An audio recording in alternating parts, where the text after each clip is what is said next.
सकाळ हस्ताक्षर स्पर्धा 2024चं आयोजन करण्यात आलंय। ही स्पर्धा 6 फेब्रुवारी ते 16 मार्च या कालावधीत पार पडेल।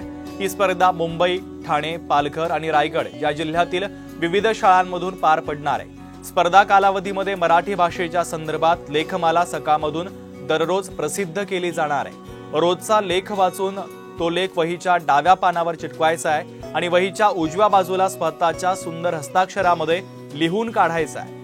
लेखमालेतील 40 दिवसांपैकी कोणत्याही 30 लेखांवर स्पर्धा आधारित असेल। या जास्तीत जास्त विद्यार्थ्यांनी या स्पर्धेमध्ये भाग घ्यावा असं आवाहन राज्य मराठी विकास संस्थेचे संचालक डॉक्टर श्यामकांत देवरे यांनी केलेलं आहे। सकाळतर्फे आयोजित या स्पर्धेच्या माध्यमातून शालेय विद्यार्थ्यांच्या वाचन कौशल्याबरोबरच लेखन कौशल्याच्या वाढीसाठी हातभार लागणार आहे। या निमित्ताने मराठी भाषा, तिची देवनागरी लिपी, भाषेच्या आणि लिपीच्या गमती जमती मुलांना अनुभवायला मिळणार आहे।